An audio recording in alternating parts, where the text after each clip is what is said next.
Hi, everyone. Happy Wednesday. Hard to believe we're already 4 weeks into the new year. Um, so, thank you for taking some time. Tonight's topic is like energy attracts like energy. And I know that sounds like something we probably learned in science class. I don't remember if I did or didn't. So, if you're one of my classmates from school and we did, and you remember where, throw it in a comment to help me remember. Um, but that's not actually what we're going to talk about tonight. No science. Um, we're talking about the law of attraction. So if you think that you came here tonight to catch some dating advice, be grateful I'm not giving any. I'm the last person in the world that should provide dating advice. So sorry if that's what you were hoping for. What we are going to talk about is our own personal energy. We all have different levels, right? There are days you feel great, like you can conquer the world, and there are days you feel like the world is against you. So, depending upon that energy that you're putting out, it's what you're drawn to or you were drawing to you. So, as I thought about this principle, I was really drawn back to reflect on my marriage. So, when I was married, our dinner conversations, like many couples and families, included the "How was your day, dear?" Well, at first it started um, my ex-husband would complain about a peer, a coworker, a manager, a customer. I would try to offer a solution or suggestion because I'm a fixer. It's what I do. Um, he didn't want that. So over the course of time, our dinner conversations turned into who had the worst day. Well, we weren't actually calling it that. When I look back at how dinner conversations went, that's what it was. For every problem customer and he had at work, I had a problematic coworker or a bad meeting or regulation I didn't want to deal with. What an awful way to end the day. We weren't sitting there celebrating what went well, what we learned, what cool thing we did, how we helped somebody. We were bitching and moaning through dinner. It got to be where we would just watch TV. We didn't even bother to talk to each other. Not the best way to end your day. So now, granted, that's not why we're divorced, but that probably had an impact on him, right? He kind of took to that mindset of the world was against him. And I realized too, as I look back, it's probably how he grew up. I remember when he lost his job, my mother in law didn't blame my ex husband for losing his job, even though the reason he did was he didn't go to work. So they had to replace him. They needed a manager. She blamed the person that filled the role. It wasn't that guy's fault. It was my ex husband's fault. He didn't go to work.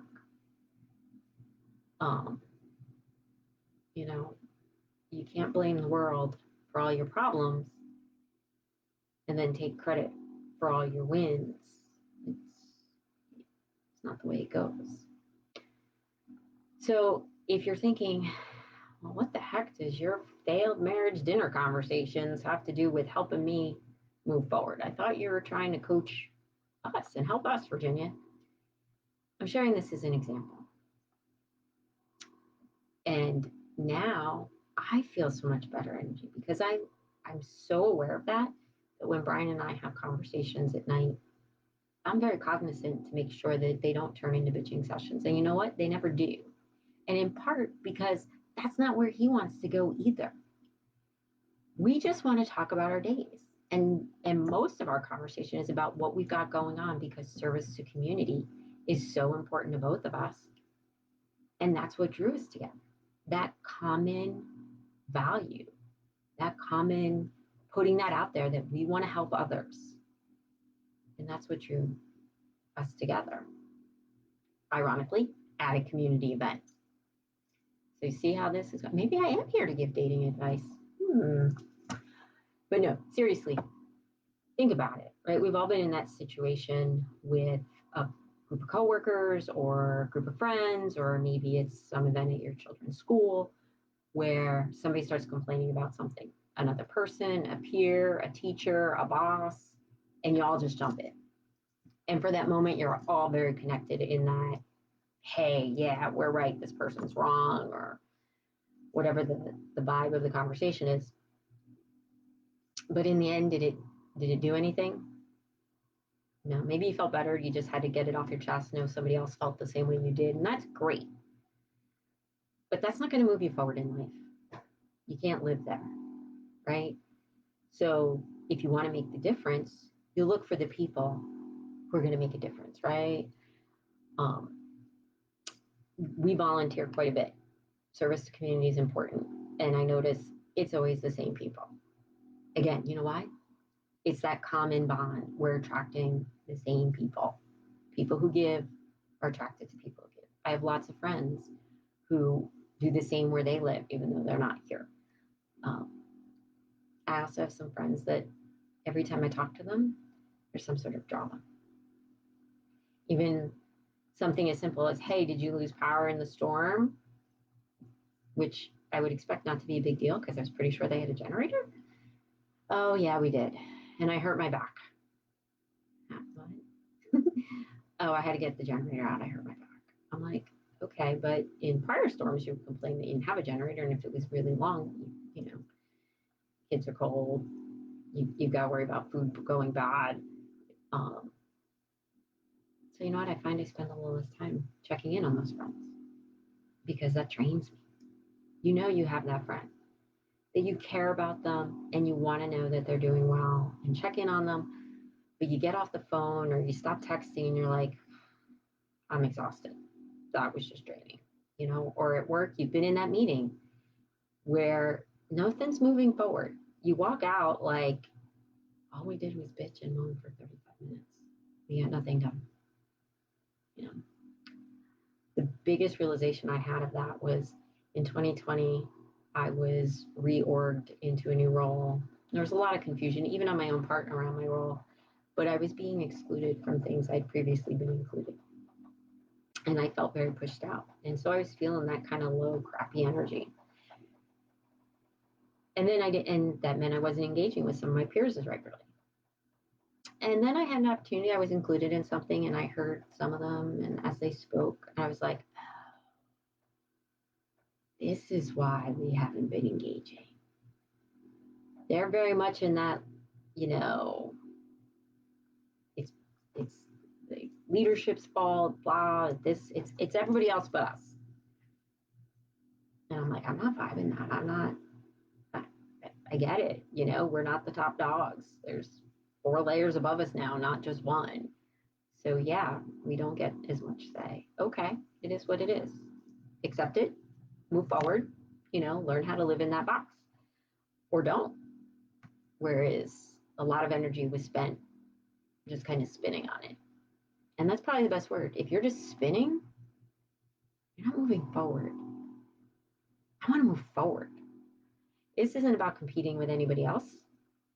I want to be better than the person next to me. I want to help them be better. I want to be a better me. I want to help them be a better them. But if you're putting out this I'm a victim, the world is against me vibe, you're not going to get to move forward.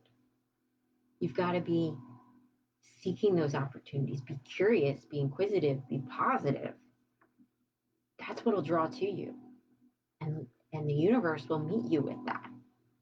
If you're putting out the energy that I'm looking for opportunities, whether it's in your career, within projects at work, within opportunities in your own organization, within your personal life, you want to learn something new,